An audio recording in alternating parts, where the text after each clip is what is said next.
Hello, Socialblade. It is time for the VideoCast. We have a special guest today, the Radish Bros, and we're going to be talking about quite a few things. Me, myself, and I, Kestel Caden, I am your host. We also have Dave, Sonic Orb Studios, head of support at Socialblade. And we definitely, like I mentioned, have a few things to talk about. One of the first things that I kind of want to go into before we actually do anything else is Android and iOS apps. Why haven't they been updated? Well, they're going to be updated, and they are updated. We're actually just waiting for them to roll out. There's an Android version that's going to be coming out within the next couple of hours that fixes a couple of search bugs that we've been getting, and the iOS app is pretty much just the same thing. So that's always fun. Anyways, Dave, introduce yourself. Talk a little. Yes, as Andrew said, I am the head of support in social media. I cover pretty much anything that you guys communicate through. So if you make a support ticket at the bottom of socialblade.com, that huge big green button that you can't miss, I'm answering your questions there. I'm answering your questions at Twitter, Facebook, Google Plus, if anybody ever uses that. I don't think they do. YouTube, a lot. We could talk about that one in this Jazz. VideoCast, actually. And and here, this VideoCast. Radish I don't know where you Bros. go with that. All right, the Radish Bros. Yeah, Hello. it's time for you. All right, so I am the Radish Bros, as has been said, and I am yet another one of those people who records gameplay footage and posts it on YouTube. Oh God, not another. Yeah, one of those. Oi. They're a rare breed for sure. Yes, rare breed indeed. So, how long have you been at the whole YouTube thing? I would say just over a year now, but I only really started properly doing it in the past 4 months or so. That's when I've really been seeing the proper channel growth and how I've actually really been enjoying it over the past few months. Yeah. Not bad. Yeah, I'm looking at your growth at Socialblade. Not bad. Most definitely. Thank you. Yes, indeed. So, one of the things that we actually want to get into is that you're going to be helping us out with, because I'm not necessarily an active YouTuber anymore, at least not in the gaming area. Dave doesn't really play games, even though secretly I think he does. I got the Goat Simulator game. It's keeping my attention. That is brilliant. Yeah. Goat Simulator is awesome, but do you want to mention your experience with that, Dave, at all? No, it's probably best that I don't. Okay. And we've actually just been informed that the update on the Android phone has actually come out, and it is available at the Play Store, which is great. I'm going to download it right now, as well as mute my phone. That would probably be a good idea. And somebody also mentioned a Windows version. We do have a Windows version in the works. I need to update it a little bit more, I think, before it's ready. Plus, we also have to get someone to test it out, and I need to get back to them on that. So that's fun. Anyways, the Radish Bros. Yes. Who are you partnered with? I am partnered with RPM through Socialblade. And how's that working out for you? Can I just say, it has been fantastic for me overall. And I know there's people around the internet, when you're sort of looking at these partnerships, there's a lot of people that just complain about them.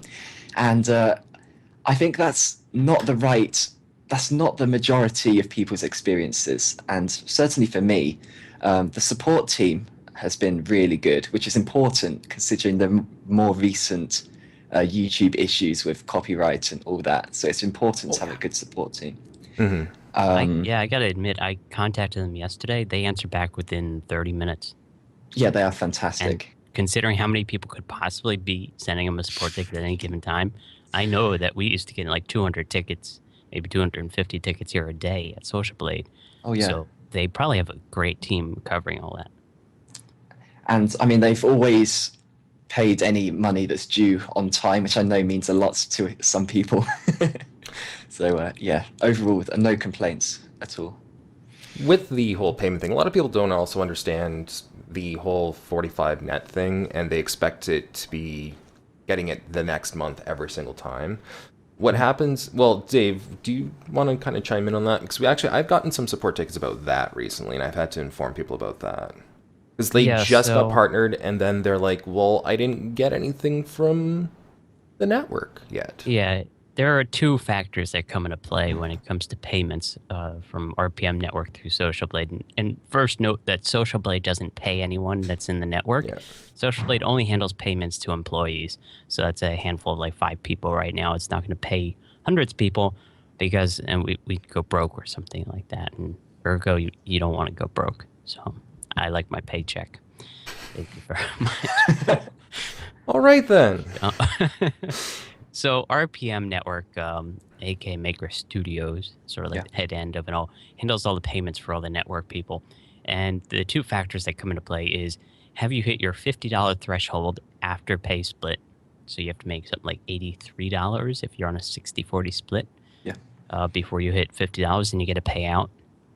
And B, there's always a 2-month delay on your first payment. So you could start in January and you won't get your payment till March. January, February, March. Don't judge me. Good math there, Dave. Great so math you do have to skills. wait. There is that delay like any job where you have to deal with that. But, it's not too bad of an issue. So just keep all that in mind when you're getting your payments. If you don't hear back or you feel like there's a mistake in payment, do contact RPM. We will put a link in the description below after this video is done on how to contact RPM. But if you have access to your Maker Max dashboard, you can create a support ticket there. If not, I have a link that we will add in the description below. I'm not going to shout it out because it's overly complicated URL. Yay. Yeah. All right, and as I've actually been out of the whole YouTube scene for a while, I mean, I was in it for quite some time, well over a year. I got 20,000 followers and all that, or subscribers, but then I kind of stopped, and that was a fail on my part. But what would you say is the state of the Let's Play community after all the stuff happened with the copyrights back in December or January? Okay, well, for a start, the gaming community on YouTube is still massive. There's nothing that I can even compare it to. It's just huge. And I don't even think it's reached its peak yet, although, as you said, with all of the copyright issues, I think generally there's a lot of uncertainty about what the future is going to be for people doing such things. I think, really, from what I can tell, it's mainly the music that gets people caught out on copyright. So I think people are starting to just cut out the music. But generally, I don't think it's dampened the spirits of the people who are making these videos.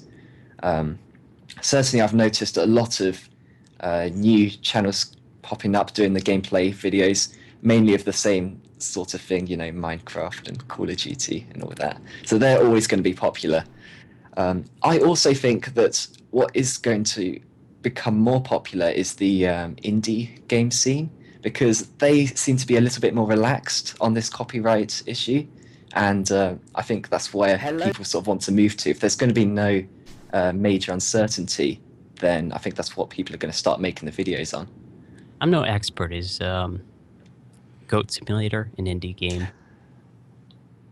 I'm not sure, actually. I don't think it is. I think it's made seems by like one of those, I think it's a real studio, but I'm not an expert. They, on I Goat think, Simulator. at one point did mobile games, and then this is, I think, one of their big first titles. But because of the amount of attention it got, it's still probably an indie game.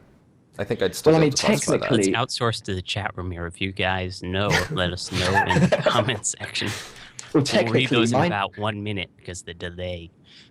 Minecraft's an indie game, technically, and that's Technically, so yeah, I'm pretty sure we can call it an indie game at this point. Yeah. Yeah. So yeah, no, that's definitely an indie game. Yeah, for sure. Sorry, I need to go find my window again. What would you say some of the difficulties are as a Let's Player? Or are you more so reviews or Let's Plays or tutorials? What would you say is more difficult right now? And what would be easier, I guess? Well, my channel is actually, it's interesting you should say that, because my channel is primarily Let's Plays. So what I do is I play Pokemon mainly, and I do these sort of challenge runs where I can only catch the first Pokemon I find on each route, and if it faints, then I got to get rid of it, which is very tough. But that's not where I get most of the views from. It's most of the vast majority of views come from these sort of tutorials, I suppose, Yeah. which is what I think is actually the key to growing a smaller YouTube channel. Because I had a good 8 months or so of just pumping out these videos that nobody really watched or even wanted to watch, to be honest.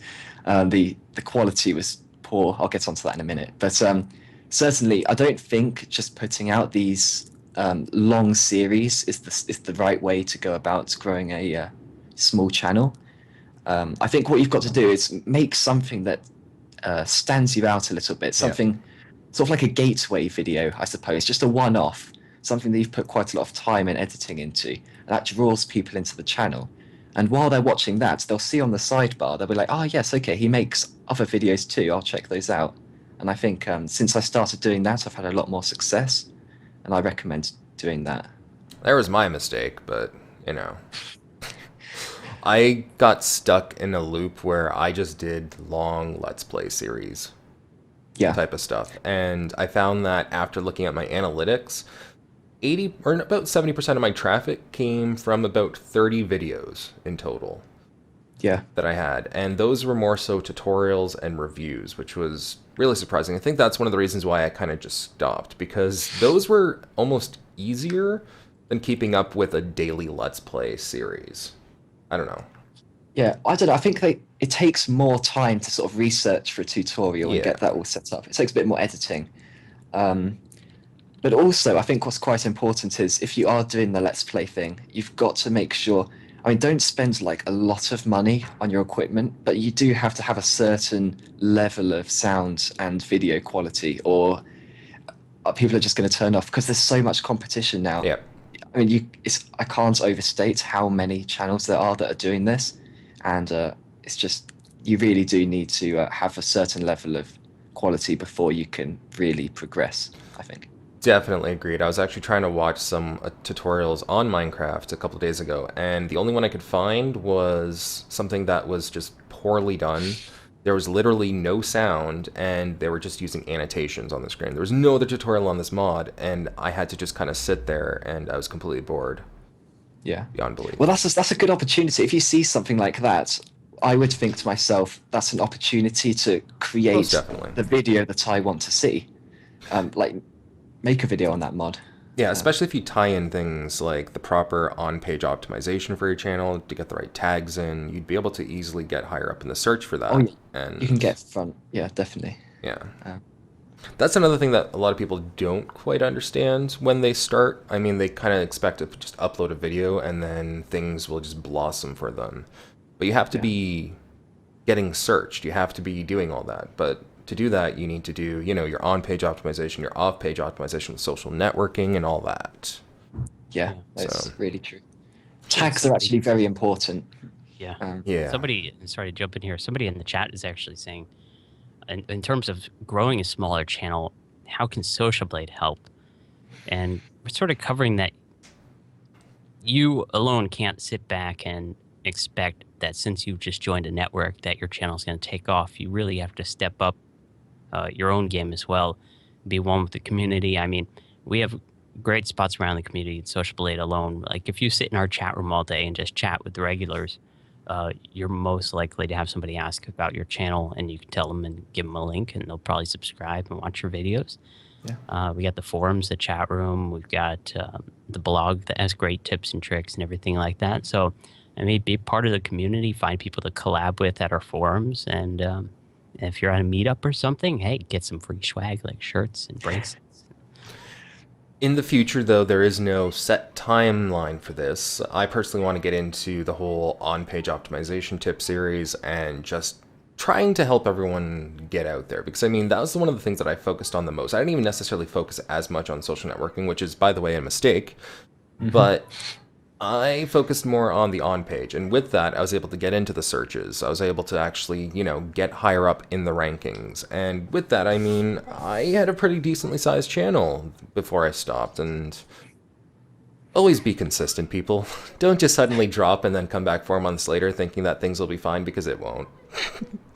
Oh, that's true as well. You do really have to remain consistent. I think Yeah, about well, near to a year ago when I first started the channel, I was putting these videos out at a semi-regular basis, and then I just had a break for about 2 months, and I came back and I must have been getting about a tenth of whatever views that I was getting before I took pretty the break. So much. Yeah, just forget about you, and you have to keep on top of that. You've got to be yeah. on their subscription feed. Pretty Um, much. And while it's doable for larger channels to kind of take breaks, still not so much. I mean, like I said, I have, I think, 25,000 subs, which I kind of worked on over about a year or two, which is great. But I stopped for 4 months, and now I've realized that I'm no longer getting a lot of traffic when I upload videos. I'm no longer getting all the comments, all the discussion, all the feedback. And that was kind of something that I wish I would have actually stayed with a couple months back when I was like, you know what, I need a break from this. I wish I didn't take a break. Yeah. That's all. For like that, at least the I want to say the last like 4 years, I've been just uploading whenever. Only recently, the past few months, I've been uploading on a Monday schedule, so every Monday new content, and it's helped my channel quite a bit. So yeah. yeah, definitely consistency is key. And Caden, what you were saying about the amount of subscribers you had relating to however many views you were getting, I think that also shows that the subscriber count isn't everything by any Not means. at all. It really means very little in Pretty some much. respects. Especially in case if there's issues with the YouTube sub box every now and then, which does in fact happen. Yes, yes, You get yeah, sucked into a void of nobody being able to see your videos ever for about a week or two, and that's kind of a pain. yeah. For others, it's not as bad, but for some people like me, my sub boxes were broken for about 2 weeks. And I was able to test this because I had another account that was subscribed to myself, so I can actually figure out when things were happening. Yeah. YouTube needs to fix stuff. Or at least, no, YouTube needs to not break stuff. Oh, that's so true. I think sometimes they try to fix stuff and they end up Yeah. breaking more. But But I mean, with the size of the website, it's kind of understandable. It's just kind of frustrating on the other end. So, you can't really do too much aside from kind of soldier forward. Soldier on, I should say. yeah. Something that Dave mentioned briefly when he was talking about what Socialblade could do to help grow the channel, and you talked about the forum and the collaborations. And I think collaborations is really a very good way to grow a smaller channel because it gets your name out there, and that's the most important thing when you're a very small channel. You have to be known, otherwise people are never going to find your videos. I think Definitely that's agree. almost, it fits for life in general. I mean, if you're applying for a job and nobody has heard of you versus 500 people know of your name, you're probably going to get the job if 500 people know about you. Yep, And so that's it's, so true. yeah. And I mean, Yeah. YouTube is a social media at its heart, and I think that really does come into it. You've got to collaborate with people. You've got to talk to people. Also, I think generally it's more fun if you take part in these things with other people. That was another mistake I made. I didn't necessarily collab with a lot of people, and that's something, again, I wish I would have actually done from the beginning, because it would have made things a lot easier. Yeah. Definitely. See, I put myself in a position. Well, I guess I can. See, my channel, my personal channel on Sonic Corp Studios is product review versus production related. So product reviews, I can't really collab on that, can you? I mean, Not shoot really. me some B-roll and send it to me. You could try. Well, I mean, you could get people to ask you questions about a product ahead of time and maybe do that, but I mean that you won't really be able to get anyone else on screen unless you get their footage prior and then kind of edit it together. Speaking of getting comments and questions early, that's something we covered yesterday, Kestel. We want your guys' input, your thoughts, your questions beforehand. So what I'm going to set up is if you guys go to Twitter, follow at Socialblade, and use the hashtag YT tip. Yeah, let's go with, or YT YTT. I don't know. Should we make a better hashtag here? Socialblade tip. Socialblade. We can go SB tip. There you go. SB tip. That's SB good. tip. Mark it with a Sounds a little hashtag awkward, SB but tip. it'll work. And if you can't fit your thoughts or questions or whatever that we want to cover on a future episode of this Socialblade VideoCast, you can send it in a support ticket at the bottom of the Socialblade website. You can find a big green button. and give some thoughts and feelings there.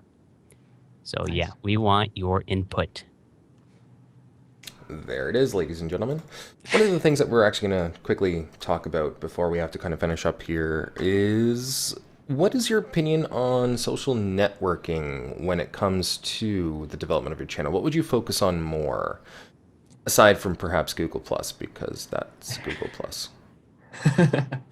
Well, I think different social networks have a different level of usability regarding YouTube. In my experience, the best one is Twitter. Twitter's really good because I think generally, I mean, Facebook's much larger as a thing, but I think it's mainly for talking to people that you know quite well already. Whereas Twitter is quite good for reaching out to people that you haven't that are totally new to you, and I think that for YouTube that's quite an important thing. And again, with the collaborations, it's the hashtag system and all that. It just naturally works with connecting people together. Yeah. So definitely Twitter is a good thing to get into. And if you can talk to channels that are larger than you can just sort of strike up conversation with them. And if all these people sort of just see you now and again, just commenting on stuff, you'll get into their heads. They'll recognize you, and that's a good place to be, I think, when you're trying to grow. Most definitely, yeah. Yeah. One of the actual comments that I've actually noticed right now is, can you live off of YouTube? Some people can. Some people definitely can. What I'd recommend is, don't go into YouTube thinking that you're going to get lots of money, because it won't happen right away, and not without a lot of work behind it. You can't just kind of go in, make a few videos, and expect to, make a living off of it. And I mean, I get like, 5,000 views a day or whatever, and that's not enough to make a living off of YouTube at all. You need a lot more and a lot more luck. And I mean, you can obviously do things like game reviews and all that. You can actually go do CPA, so or click per action type of stuff for games. You can have a store, you can have all of that. But I mean, you have to put a lot of dedication and work into it. And if you do, then you might have something there. That's right. Do you have anything else? I mean, when I started YouTube, I actually had no idea that you could even make money off it. Actually, I wasn't aware until not that long ago, maybe 5 months ago, probably.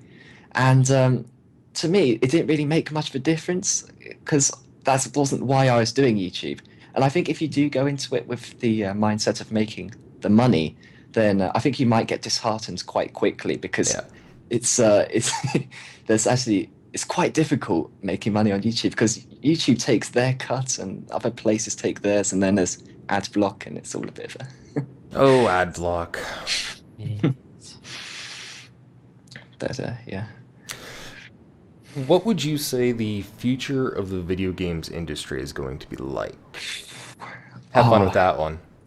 It's honestly, I'm not sure what to make of it, because recently there's been so many problems with I don't like the way the video game industry is heading right now, with microtransactions, an increasing developers seem to be moving on to mobile for the most part, because apparently that's where all the money is, which links into the microtransactions thing. That's more so I think for casual gaming though. Yeah, no, but those who aren't moving on to mobile, they are making these massive blockbuster titles, which cost a good, I don't know, they cost millions, and they need to sell a hell of a lot just to get their money back. And I think that sort of stifles creativity a little bit, because you need to make sure that your game appeals to a lot of people, or a lot of people aren't going to buy your game. You're going to lose money. Oh, most definitely. Actually, I think a good example of that would have probably been, well, actually, this might not be a good example, but it's one of the examples I ran into, Kingdoms of Amalur. They had a really knockout title. They spent tons of time and money on it, but it was great, but they just ran out of money, and they bankrupt after they released it. Yeah. Even though it was probably better than, let's say, Fable 2 or 3, just based on the complexity of it and everything that was in there. And it was gorgeous, but they ran out of money. They couldn't update it. They couldn't do anything with it. It was horrible. I mean, on the plus side, it's not all bad news because there is Yeah. a really strong indie scene coming up, and that's where the creativity seems to be at the moment. Yeah. And I think that's mainly as a result of the Steam Greenlight thing. That's really good, where you can just sort of post your game into Steam and then people vote on it, and if it gets enough votes, then it gets actually turned into something. But also the Kickstarter. Kickstarter's really good for getting these projects off the ground. Um, so there is creativity out there. Yeah. Yeah. Are you That not a and, fan? you know. Hmm? Are you not a fan of the Kickstarter? Or No, I'm definitely a fan of Kickstarter. I was actually just going to mention, just look at Goat Simulator. It started off as a small company, small game, and because of the fact that they tried to make fun of a lot of these type of simulator games and a lot of just parodies and everything, it was a Yeah. success. A lot of big YouTubers picked it up. It skyrocketed their sales, and now they can make more better games or more crazy games. yes, yes.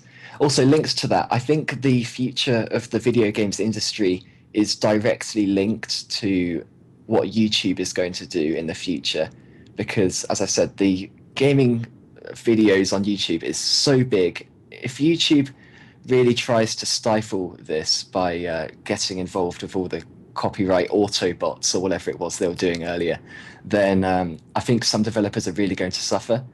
I think some developers don't understand just how much YouTube brings to them. Like they see Yeah. it as the enemy when really it's helping them so much. It's so much free publicity.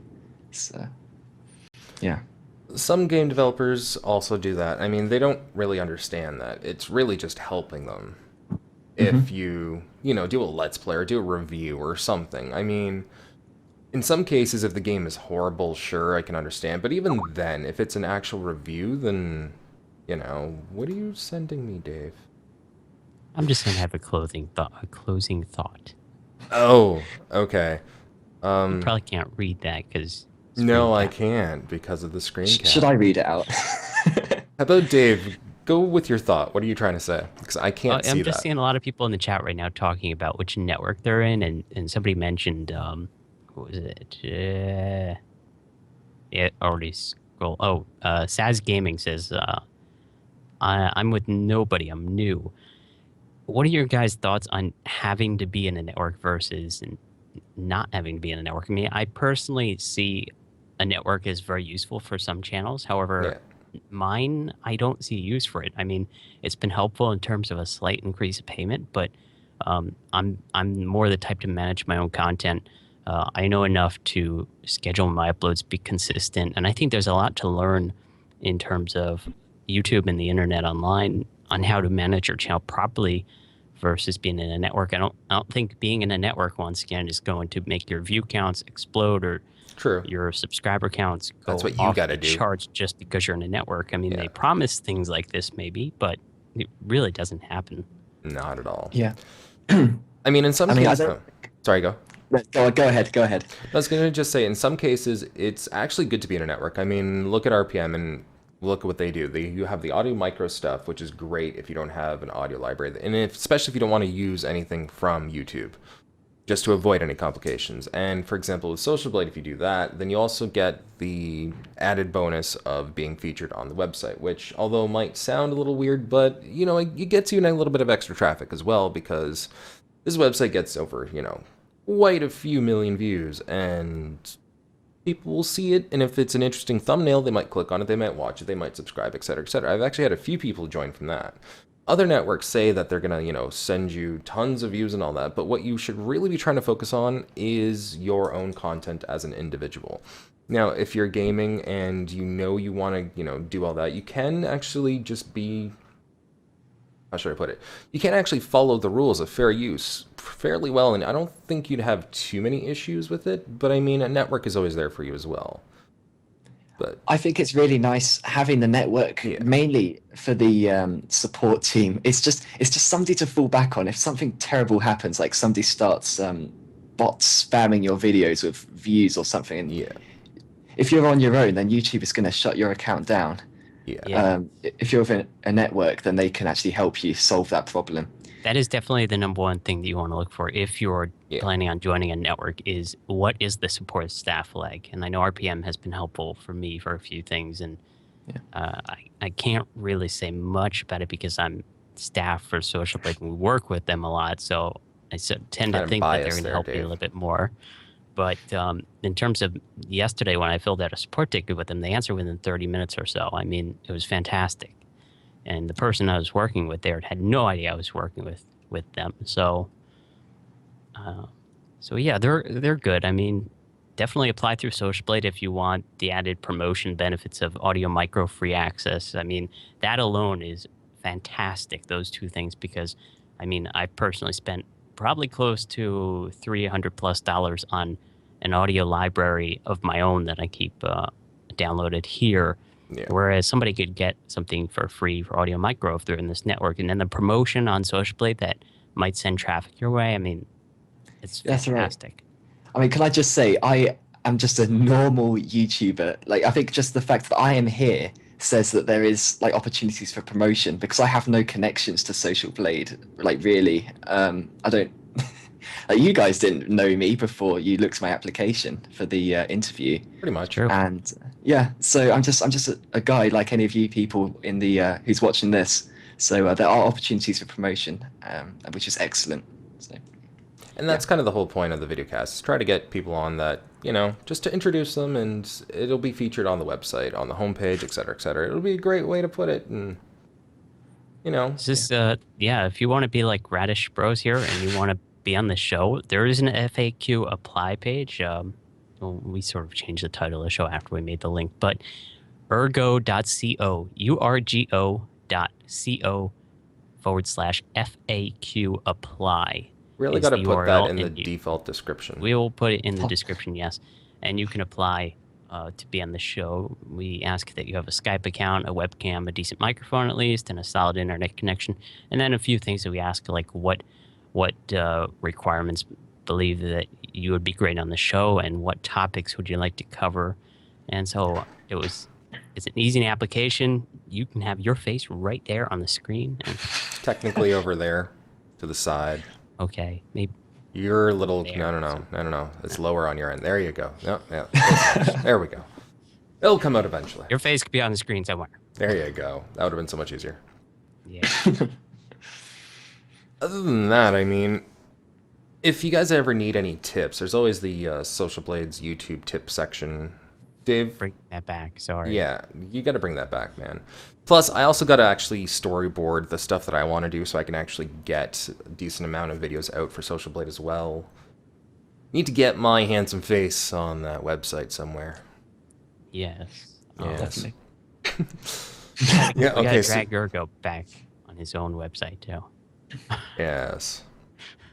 So we're going to be having a lot of interesting things in the future, and that includes, you know, more Socialblade tips of the week, some on-page, off-page optimization tips from myself, and just more of these videos because you guys actually seem to really like them. So that's always a plus. Yay, VideoCast and trying new things. Yay. Just saying. Other than that, I think we're pretty much done, unless the Radish Bros, do you want to actually talk about anything else really quickly? I've got nothing else I can think to talk about. Can I just say, first of all, thank you so much for inviting me here today. Anytime. Thank you. Dave, did you want to talk about anything else before we, No? Man, you guys are easy to please. Subscribe to Radish Bros. There you go. Subscribe to Radish Bros. Thank you. All right, guys. Thank you very much for actually being a part of the Socialblade VideoCast. Stay tuned next week. We don't know who we're going to have, and it'll probably be a last-minute thing, so hey. And Dave, you already said that you're going to put the link in the description, right, for that? Yes. So people can join in? All right, cool. I will put the FAQ apply link as well as how to contact Maker if you do not have access to your Maker Max dashboard. Awesome. Have fun with that description. Yeah. All right, guys. Thank you very much for actually being a part of this again. And until next week, have fun. Bye. Later.